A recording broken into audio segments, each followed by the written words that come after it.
नमस्कार दोस्तों, मैं वी चतुर्वेदी आपका अपना biology teacher green world publication YouTube channel पर आपका स्वागत करता हूं। जैसा कि आप सभी जानते हैं कि लगातार वीडियो सोल्यूशन इस प्लेटफॉर्म से आपको प्रोवाइड किए जा रहे थे।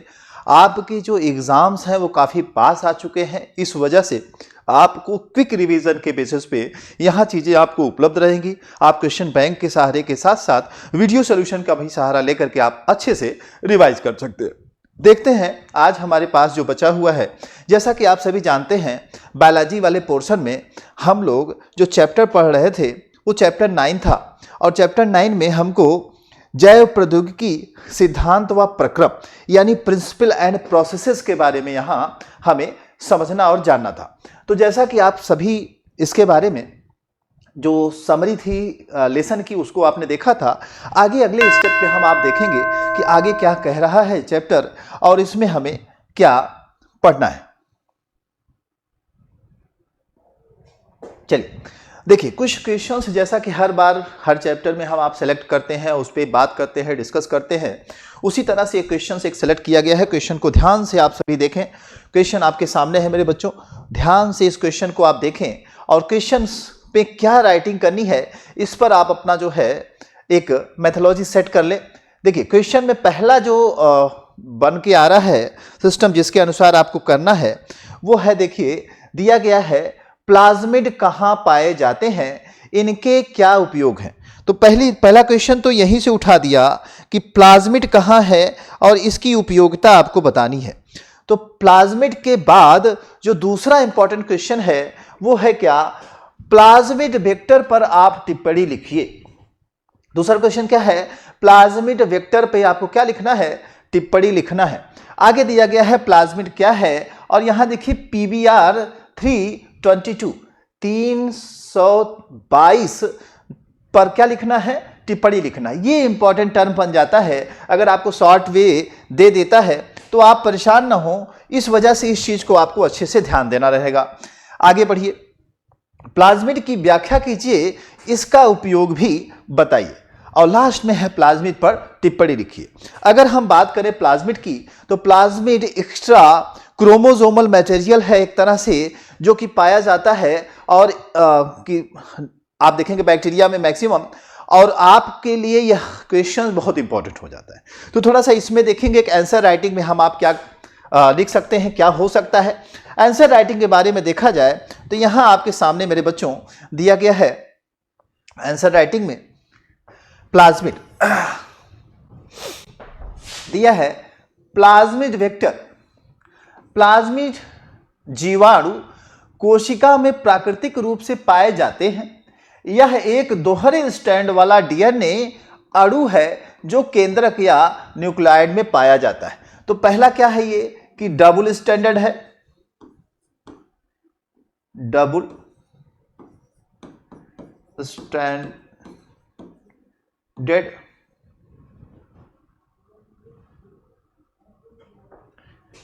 Double standard. साथ ही साथ यहां इन्होंने कहा कहां पाया जाएगा, आपके न्यूक्लियाइड, ये इसकी प्रेजेंस है। तो डबल स्टैंडर्ड है और न्यूक्लियाइड में पाया जा रहा है, इसकी ये प्रेजेंस है। इन दोनों के बेसिस पे आपको काम करना है, ध्यान रखिएगा। आगे दिया है प्लाज्मिड की प्रतिकृति स्वतंत्र होती है। जीवाणु प्लाज्मिड में केवल कुछ ही जीन होते हैं। तो इसमें जो एक खास बात आती है कि कुछ ही जीन इसमें पाया जाएगा, ढेर सारा जीन नहीं है। क्या है, कुछ ही जीन की मात्रा आपको देखने को मिलेगी। ठीक है, आगे बढ़ते हैं। आगे दिया है इन जीनों की जीवाणु कोशिका की अन्य जैव प्रक्रियाओं में कोई भूमिका नहीं होती है, यानी ये जो जैविक प्रक्रियाएं हैं उनमें भाग नहीं लेते। तो याद रखिएगा इस बात को, जैविक प्रक्रिया में इनकी कोई सहभागिता नहीं होती है, ये कोई भी भाग नहीं लेते हैं। आगे दिया है इनमें उपस्थित जो जीन्स होते हैं कमोबेश प्रतिरोधी पदार्थों के निर्माण, किण्वन आदि क्रियाओं का क्या करते हैं, नियमन करते हैं, रेगुलेशन करते हैं। साथ ही साथ दिया है स्वनियंत्रित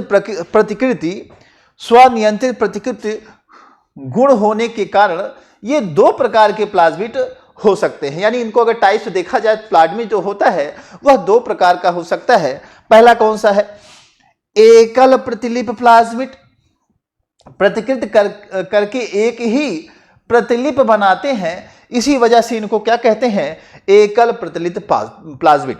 वहीं दूसरी बात करें बहुप्रतिलिपि प्लाज्मिड की, तो बहुलिप प्रतिलिप जो प्लाज्मिड है उसमें दिया गया है एक से अधिक प्रतिलिपियां बनाते हैं। तो प्रतिलिपियों के आधार पे अगर एक बन रहा है तो नाम दे रहे हैं एकल प्रतिलिपि प्लाज्मिड, और अगर एक से अधिक यानी दो बन रहा है तो उसको बहुप्रतिलिपि प्लाज्मिड कह रहे हैं। इसमें एक से अधिक प्रतिलिपियां बन रही हैं, दो बने, तीन बने, चार बने, तो उसको दे रहे हैं। तो इस तरह से आपने देखा कि प्लाज्मिड की कुछ चीजें यहां आपको समराइज की गई। आगे दिया है इस प्रकार एक जीवाणु कोशिका में परिमाण स्वरूप 10 से 12 प्लाज्मिड पाए जा सकते हैं। कभी कभी इनकी संख्या 1000 तक होती है। ऐसे प्लाज्मिड का उपयोग क्लोनिंग संसाधन में करते हैं। तो जीन क्लोनिंग का आपने नाम सुना होगा, क्लोनिंग, जीन क्लोनिंग का आपने नाम सुना होगा। उसी के संदर्भ में जो प्रक्रिया है उसमें इसका उपयोग आप देख पाएंगे। तो इस तरह से देखेंगे कि प्लाज्मिड कितना इंपॉर्टेंट आपके लिए हो जाता है। इसको आप अच्छे से देख ले और रिवाइज भी कर लें बार बार, और इंपॉर्टेंट पोर्शन के बेसिस पे इसे तैयार कर लें। आगे जो इंपॉर्टेंट पोर्शन इसका छूटा हुआ है, आगे जो हमको पढ़ करके देखना है, उसमें भी आप देखें क्या है। प्लाज्मिड की एक विशेषता है कि इसका डीएनए विजातीय खंड से जुड़कर भी दूसरी कोशिका में प्रवेश करने की क्षमता बनाए रखता है। यानी ये विजातीय होने के बाद भी क्या करता है, दूसरी कोशिका में प्रवेश करने की जो क्षमता है वह बनाए रखता है, जो कि एक महत्वपूर्ण गुण है। ऐसे प्लाज्मिड ही वेक्टर के रूप में प्रयुक्त होते हैं। यानी कि अगर ऐसे प्लाज्मिड हों जो कि दूसरे सेल में इंटर कर सके, तो ऐसे प्लाज्मिड की जरूरत ज्यादा होगी, क्योंकि इनका हम काम वेक्टर के रूप में कर देंगे। आप जानते हैं वेक्टर का अर्थ होता है वाहक, एक जगह से दूसरी जगह ले जाने का काम जो जीन्स के बेस में इंफॉर्मेशन है वो करने का है।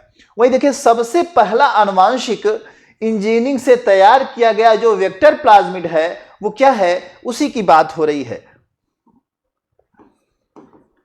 सबसे पहला तैयार किया हुआ वेक्टर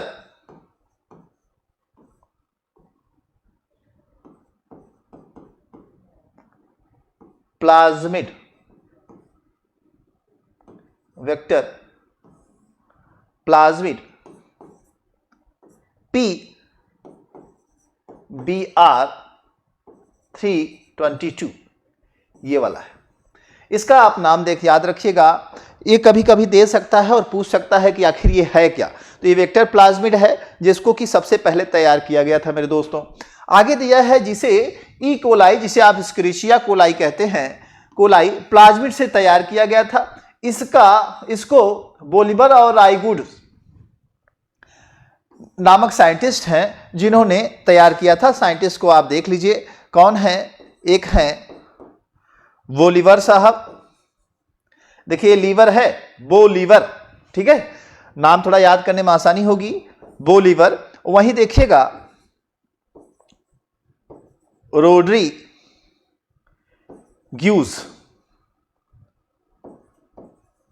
ये है ना, बोलिवर और रोड्रीग्यूज आप जो थे उन्होंने ही ये सबसे पहले इसके बारे में समझाया और बताया, और सबसे पहला जो वेक्टर है प्लाज्मिड यही आपके पास उपलब्ध हुआ। वहां दिया है देखिए आगे, दूसरी ओर प्लाज्मिड जीवाणु कोशिका में मुक्त रूप से पाए जाते हैं। ये क्या होते हैं, फ्री कंडीशन में पाए जाते हैं, मुक्त अवस्था में पाए जाते हैं। आगे आप देखेंगे दिया गया है इन्हें सहज ही यहां से पृथक किया जा सकता है। प्राकृतिक रूप से पाए जाने वाले इन क्लोनिंग संवाहकों में सभी आदर्श गुण नहीं होते हैं। PBr322 संवहक तैयार करने में भी ई कोलाई से प्राप्त प्लाज्मिड में आवश्यक गुण नहीं थे। अब इन संवाहक में टेट्रासाइक्लिन तथा एम्पिसिलिन के लिए प्रतिरोधी क्षमता प्राप्त की गई है। सर्वाधिक उपयोग में यही प्लाज्मिड संवाहक प्रयोग में लिया जाता है। अगर अन्य हम प्लाज्मिड की बात करें तो कुछ प्लाज्मिड दिया गया है, इसको आप जरूर याद रखिएगा। PBr 327, PRK 646, PC 149, PMB 9। ये जो नाम है इसको जरूर याद रखिएगा, कभी ऑप्शन में आपको दे करके पूछ सकता है कि आखिर ये है क्या। ठीक है, तो इस तरह से प्लाज्मिड इंपॉर्टेंट हो जाता है, इसको आप याद रखिएगा। आगे बढ़ते हैं। अगला जो इंपॉर्टेंट क्वेश्चन है मेरे बच्चों आपके सामने है, क्वेश्चंस को ध्यान से देखें और क्वेश्चन क्या कह रहा है उसको समझ लें। दिया गया है बायोरिएक्टर का सचित्र वर्णन करिए, बायोरिएक्टर की संरचना और सिद्धांत का वर्णन करिए, बीडोलिथ हौज या बायोरिएक्टर की व्याख्या कीजिए। तो सबसे जरूरी है बायोरिएक्टर, बहुत बार आया है एग्जाम्स में और पूरा फुल नंबर मिलता है अगर आप इस क्वेश्चंस को अटेम्प्ट करते हैं तो ध्यान रखिए, इसको आपको अच्छे से करना भी है। देखिएगा दिया है बायोरिएक्टर अधिक आयतन संवर्धन से उत्पाद की पर्याप्त मात्रा प्राप्त करने के लिए बायोरिएक्टर का विकास किया गया है। ठीक, आगे दिया है जहां संवर्धन का अधिक आयतन 100 से 1000 लीटर संशोधित किया जा सकता है। क्या किया जा सकता है? 100 से 1000 तक इसमें संवर्धन बढ़ाना घटाना जो है ये संभव हो सकता है। वहीं दिया गया है इस प्रकार का बायोरिएक्टर एक बर्तन के समान होता है। अब यहीं से आपको ध्यान से समझना है कि बायोरिएक्टर है क्या। बर्तन के समान है जिसमें सूक्ष्म जीवों, पौधों, जंतुओं एवं मानव कोशिका का उपयोग करके कच्चे माल को जैव रूप में विशिष्ट उत्पादों, व्यष्टि, एंजाइम इत्यादि में परिवर्तित किया जा सकता है। यानी इनका उपयोग करके एंजाइम आदि जैसी चीजें भी बनाई जा सकती हैं या बनाई जाती हैं, आप कह लीजिए। वहीं आगे दिया है यह वांछित उत्पाद प्राप्त करने के लिए उपयुक्त तथा अनुकूलतम परिस्थितियां या दशाएं उपस्थित होना जरूरी है। और वो दशाएं हैं कौन सा? ध्यान दीजिएगा, तापमान है, क्रिया आधार हुआ, ऑक्सीजन की उपलब्धता हुआ, विटामिन हुआ, लवण हुआ और पीएच हुआ। तो ये सारे जो दिखाई दे रहे हैं इनकी उचित मात्रा और उचित मान होना आवश्यक है। इस बात का भी आपको क्या करना है? ध्यान देना है। आगे देखिएगा, प्रायः सर्वाधिक प्रयुक्त जो बायोरिएक्टर है वो क्या है? बिलोडिथ हौज रिएक्टर है। बेलनाकार बनावट का अंदर से घुमावदार यह होता है, अतः अंदर रखी वस्तु को मिश्रित करने में सहायता मिलती है। साथ ही साथ बिलोड उपकरण में ऑक्सीजन प्राप्त करने के साथ साथ मिश्रित करने में भी सहायता होती है। तो इसे आप देख लीजिए, दोनों काम ये कर सकता है। घुमावदार वहां उसमें एक बना होता है यंत्र, अभी हम दिखाते हैं आपको चित्र में। वही दिया गया है वायु यहां बुलबुलों बबल्स के रूप में भेजी जा सकती है। उपकरण में एक प्रक्षोभ युक्ति यानी एंजिटेटर डिवाइस के साथ साथ ऑक्सीजन प्रदायक ताप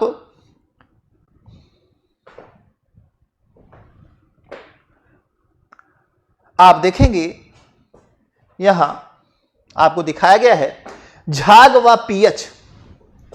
झाग व पीएच नियंत्रक एवं प्रतिचयन द्वार यानी सैंपलिंग अपर्चर के रहता है, जिससे समय समय पर संवर्धन को थोड़ी थोड़ी मात्रा में निकाला जा सकता है। छोटा सा अपर्चर लगा होता है जिसकी सहायता से थोड़ी थोड़ी मात्रा क्या कर सकते हैं? निकाल सकते हैं। ये आपका बायोरिएक्टर है मेरे दोस्तों। यहां देखिए घुमाने के लिए एक ऐसा ब्लेड टाइप का लगा है जो कि घूम करके मिक्सिंग कर देता है, मिला देता है। यहां देखिए अम्ल क्षार पीएच नियामक हेतु यहां लगा हुआ है, वाष्प निर्जीवीकरण हेतु यहां लगा हुआ है। यहाँ फेन या झाग तोड़ने वाला लगा हुआ है, चपटे फलक वाला प्रेरक यहाँ लगा हुआ है, संवर्धन तरल है, और जीवाणु रहित जो हवा है यह नीचे से आपके क्या है इंटर कर रही है, ऊपर मोटर लगा है, यहाँ मीटर लगा है, आप देख रहे हैं। ठीक है, अब इसमें देखेंगे गा पॉइंट एक बना के इन्होंने दिया है, अनुप्रवाह संसाधन यानी आफ्टर फ्लो प्रोसेसिंग क्या होती है, इसको भी यहां आप थोड़ा सा समझ लीजिएगा। उपयुक्त जैव संश्लेषण के बाद भी, परिष्करण के बाद भी ये पदार्थ विपणन के लिए तैयार होते हैं। ठीक है, आगे दिया है ये प्रक्रियाएं भी लंबे प्रक्रम से निकलती हैं, इनमें भी लंबा समय लगता है, प्रक्रम लंबा चलता है। इनमें पृथक्करण व शोधन प्रक्रियाएं सम्मिलित हैं, इन प्रक्रमों को सम्मिलित रूप से अनुप्रवाह संसाधन आफ्टर फ्लो प्रोसेसिंग नाम देते हैं। तो थोड़ा सा इसको देख लीजिएगा, यह जो है इंपॉर्टेंट है और आपको बार बार रिपीट करके इसको अच्छे से तैयार रखना है, क्योंकि आने वाले एग्जाम्स के पॉइंट ऑफ व्यू से ये आपके लिए इंपॉर्टेंट हो जाता है। तो इसे आप ध्यान रखें और अच्छे से तैयार रहें। ठीक है, चलिए अब बात करेंगे थोड़ा सा क्या जेनेटिक इंजीनियरिंग के बारे में। जेनेटिक इंजीनियरिंग क्या है और इसके बारे में हम आप क्या देख सकते हैं, थोड़ा सा ध्यान से देखिएगा। क्वेश्चन दिया है, जीन अभियांत्रिकी से आप क्या समझते हैं? मनुष्य को लाभ पहुंचाने के लिए विभिन्न क्षेत्रों में इसके प्रयोग का उदाहरण सहित वर्णन कीजिए। जीन अभियांत्रिकी क्या है भाई? इसकी विस्तृत उत्तर जो है आपके क्वेश्चन बैंक में क्वेश्चन नंबर 1 में दिया गया है, लेकिन कुछ बातें यहां समझाया गया है, उसको भी आप समझ लीजिए। ठीक है, दिया गया है आनुवांशिक जीन क्या अभियांत्रिकी का जो प्रयोज्य है, उद्देश्य है, उसमें देखिए क्या है, कहा गया है प्लाज्मिड के उपयोग, आनुवांशिक इंजीनियरिंग का प्रयोग व्यावसायिक उत्पादनों, अनेक मानव जीन्स की खोज, रोगों के कारण व उनके इलाज की सहायता में हो रहा है। हम जीन्स के नियंत्रण में संश्लेषण होने वाले अनेक लाभदायक पदार्थों का औद्योगिक स्तर पर क्या करते हैं, उत्पादन कर सकते हैं। यानी जीन जो अभियांत्रिकी है, जीन के बेसिस पे बायोटेक्नोलॉजी का यूज करके कुछ नए उत्पाद बना सकती है, बीमारियों के इलाज में लाभदायक हो सकती है, ये सारी एक्टिविटीज जो है कर सकती है। यही इसका प्रयोज्य है, जैसा कि दिया भी गया है हेड्स में, है ना। इन प्रौद्योगिकी के महत्वपूर्ण जो प्रयोज्य है नीचे दिया गया है, जैसे जीन्स का निर्माण करना। अब जीन्स के निर्माण में आपको क्या करना है भाई, किसी विशेष कोशिका से एमआरएनए अणु को अलग करके प्रतिवर्ती ट्रांसक्रिप्टेज यानी रिवर्स ट्रांसक्रिप्टेज एंजाइम की सहायता से इस पर डीएनए श्रृंखला का संश्लेषण कराया जा सकता है। तो डीएनए श्रृंखला का जो संश्लेषण है वो कराया जाने की क्षमता इसमें होती है। जीन्स का निर्माण करने की क्षमता जो है जीन अभियांत्रिकी रखता है, जेनेटिक इंजीनियरिंग रखता है। अगली बात करें, जीन का विश्लेषण तथा संग्रहण। संग्रहण कैसे करना है या विश्लेषण के बारे में कैसे, उसके बारे में कितना बताना है, क्या बताना है, वो सारी चीजें इसमें आपने शामिल कर रखी है। देखिएगा, डीएनए अणुओं के छोटे छोटे टुकड़ों में तोड़कर इनका पुनर्जीकरण करके किसी भी जीव के संपूर्ण जीनोम का विश्लेषण किया जा सकता है। इसे ही जीन संग्राहक के रूप में रिकॉर्ड किया जा सकता है। पूंजीकरण की इस विधि का ही जो नाम है वह शॉटगन विधि है। कई बार शॉर्ट नोट पूछा गया है कि शॉटगन विधि क्या है, तो डीएनए के छोटे छोटे टुकड़ों में तोड़ करके जीन के जो जीनोम का जो विश्लेषण है वह किया जाता है। इसे जीन संग्रह के रूप में रिकॉर्ड भी किया जाता है और उसी रिकॉर्ड को यहाँ पूंजीकरण की इस विधि को ही क्या कहते हैं, शॉटगन विधि कहते हैं। इसे याद रखिएगा, शॉटगन विधि 1-2 बार आ चुका है एग्जाम में, आगे भी प्रोबेबिलिटी बनती है, इस वजह से सेलेक्ट किया गया है।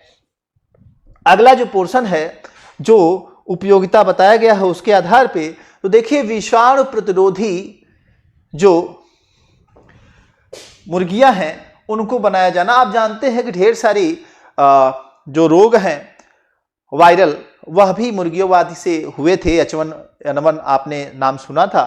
तो इस तरह से कुछ मॉडिफिकेशन किया गया जिससे कि जो आने वाले विषाणु हैं मुर्गियों की प्रजातियों में प्रभाविता ना दिखा सके और इंसानों को भी वह प्रभावित ना कर सके। देखिए दिया है, जेनेटिक इंजीनियरिंग द्वारा मुर्गियों की ऐसी प्रजातियों का विकास किया गया है जो विषाणु के संक्रमण का प्रतिरोध करती हैं। तो यह भी कैसे हो पाया?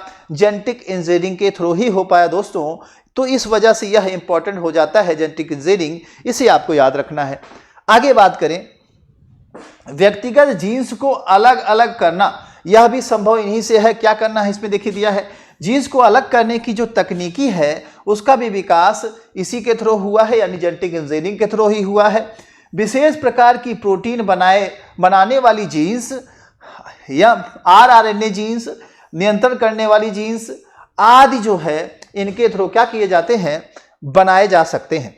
वही बात करिए 7वें नंबर पर दिया है, समुद्री तेल फैलाव का सफाया। एक दो बार ऐसा होता है कि तेल जो कि कच्चे तेल आप जानते हैं एक देश से दूसरे देश ट्रांसफर हो रहे होते हैं, समुद्री क्षेत्रों में कभी कभार लीकेज की वजह से वो फैल जाते हैं, या जहाज पलट गई, कोई दिक्कत हो गया तो वहां जो है वो लीकेज आदि जो भी घटना हो, कुल मिलाकर के तेल का जो है, कच्चे तेल का फैल जाना होता है ऊपरी सतह पे।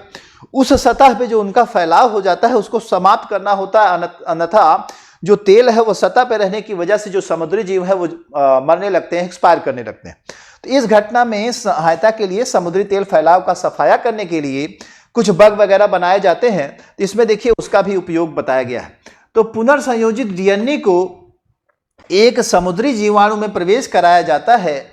यह जीवाणु समुद्री सतह पर फैले तेल का सफाया कर देता है। इसे सुपर बग नाम से जानते हैं, यह सुपर बग जीवाणु कहते भी हैं। तो सुपर बग क्या होता है इसे जरूर याद रखिएगा, इंपॉर्टेंट क्वेश्चन है, इसमें शॉर्ट नोट के रूप में भी आपसे पूछ सकता है।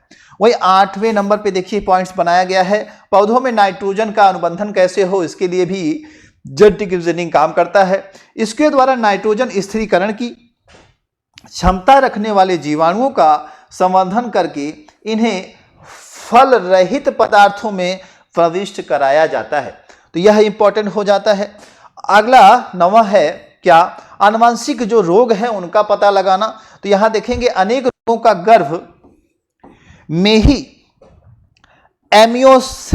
एमियोसेंटेसिस तकनीकी द्वारा पता लगाया जाता था, किंतु डीएनए पुनर्संयोजन तकनीकी द्वारा पुनर्कृत डीएनए क्रम यानी क्लोन्ड डीएनए सीक्वेंसेस के उपलब्धता होने से गर्भस्थ शिशु के पूरे जीनोटाइप का निरीक्षण किया जा सकता है। यानी कि गर्भ में स्थित जो जीव है, जो प्राणी है या कह दे बच्चा है, उसके बारे में व्यवस्थित डाटा बाहर से ही आप क्या कर सकते हैं, जेनेटिक इंजीनियरिंग के थ्रू प्राप्त कर सकते हैं। इससे क्या होगा, इस विधि का प्रयोग करके गर्भस्थ शिशु में थैलेसीमिया, फेनिल कैप्टोन्यूरिया आदि जैसे जो रोग हैं उनका पता लगाया जा सकता है, और उसमें समय रहते कुछ जो इलाज है वह भी संभव हो सकता है। तो ये चीजें हैं जो कि जेनेटिक इंजीनियरिंग से हमें मिली है, तो यह बहुत इंपॉर्टेंट हो जाता है। अब हमें आपको जो ध्यान देना है मेरे बच्चों वो क्या है, वो है क्लोनिंग क्या होती है। जेनेटिक क्लोनिंग बार बार आपके दिमाग में आता होगा, तो अब क्वेश्चन अगला जो उठ रहा है कि जेनेटिक इंजीनियरिंग में ये क्लोनिंग शब्द क्या है या क्लोनिंग से क्या आप हम समझते हैं। ठीक है, तो क्लोनिंग इंपॉर्टेंट हो जाता है, थोड़ा सा क्लोनिंग यहां आपको ध्यान देना है। चलिए बात करते हैं जेनेटिक क्लोनिंग की। देखिए दिया है क्वेश्चन, क्लोनिंग संवाहक क्या है। तो जेनेटिक क्लोनिंग क्या है और संवाहक क्या है, ये ध्यान दीजिएगा।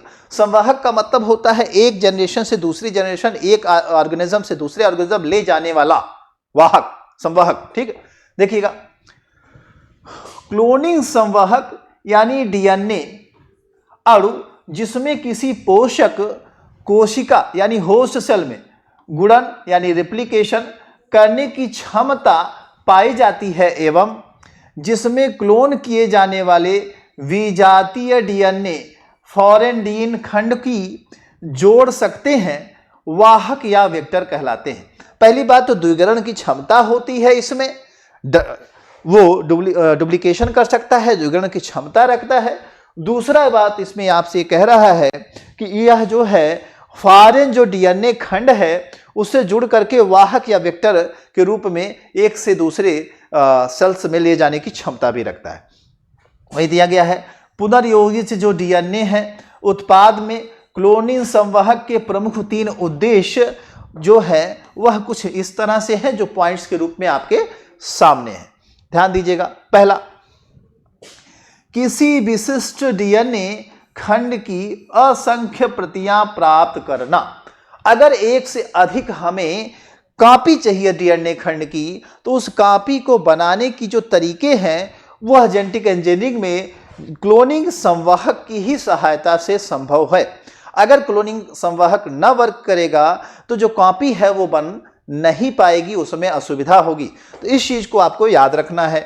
वही देखिए दूसरा जो पॉइंट इंपॉर्टेंट दिया है, किसी भी जीव को जीवधारी के गुणसूत्रों में जोड़ने के लिए जहां एक जीन स्वयं को प्रदर्शित कर सके, यानी किसी जीवधारी के गुणसूत्रों में ऐसे जोड़ा जाता है जहां की एक जीन किसी ऐसे स्पेशल क्वालिटी को शो कर सके जहां उसकी नीड हो। आप जानते हैं बहुत से ऐसी चीजें होती हैं जीन के बेसिस पे जो प्लांट को मॉडिफाई किया जाता है तो उसमें जो है जेनेटिक इंजीनियरिंग के थ्रू इंटर कराया जाता है और स्पेशल कैरेक्टर जैसे टॉक्सिसिटी देख लीजिए, बीटी क्रॉप आपने सुना होगा। बीटी क्रॉप के थ्रू क्या होता है, बैसिलस थ्यूरोजेनेसिस में कॉपी करके जो जीन्स है वो इंटर करा दिए जाते हैं टॉक्सिसिटी के, जिसकी वजह से उससे जो जनरेट होने वाला पौधा होता है या फल बीज होते हैं उनको अन्य पशु नहीं खाते हैं, कीट पतंगे नहीं खाते हैं, वो टॉक्सिक उनके लिए हो जाता है। हालांकि यह एक चीज़ शोध का विषय है कि यह हमारे लिए भी हानिकारक होता है और कितने स्तर तक होता है, बिना इसका उचित शोध प्रक्रिया कंपन कराए हुए आप जो है इसको कर नहीं सकते।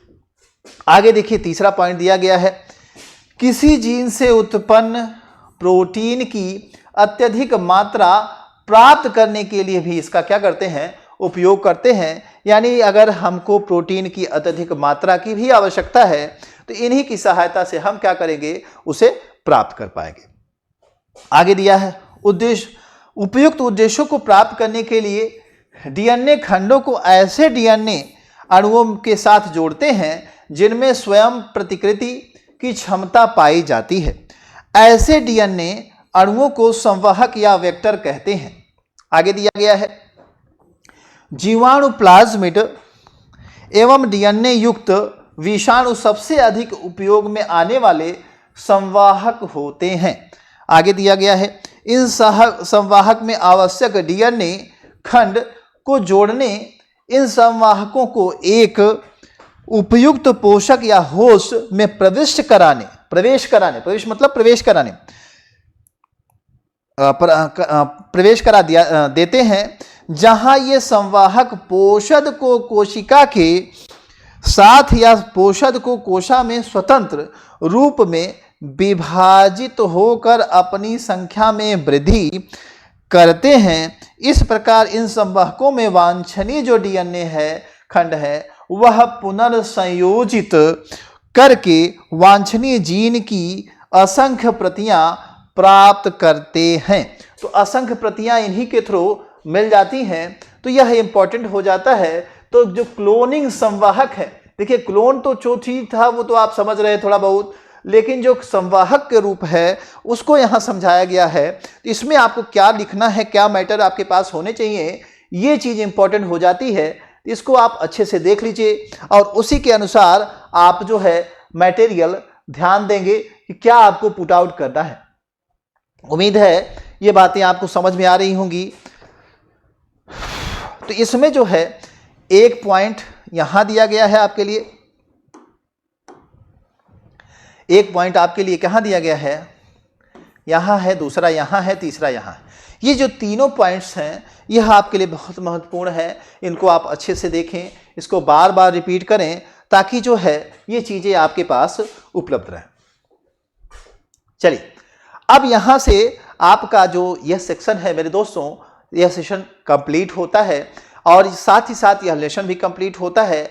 उम्मीद करता हूं ये आपको पसंद आया होगा और आप इसको एंजॉय करेंगे, अच्छे से पढ़ेंगे, एग्जाम में इसका लाभ उठाएंगे। साथ ही साथ green world publication YouTube channel को लाइक करना, शेयर करना और सब्सक्राइब करना ना भूलेंगे। आप जरूर से जरूर सब्सक्राइब करेंगे। साथ ही साथ अगले वीडियो का भी इंतजार करेंगे। आपको लगातार बोर्ड एग्जाम से पहले रिवीजन के लिए क्विक्स वीडियोस लगातार प्रोवाइड की जाएंगी इस प्लेटफॉर्म से। यह प्रतिबद्धता है और लगातार जो है वीडियोस आपको दिए जा रहे हैं। मिलते हैं नेक्स्ट वीडियो के साथ नेक्स्ट सेक्शन में। तब तक के लिए थैंक यू वेरी मच।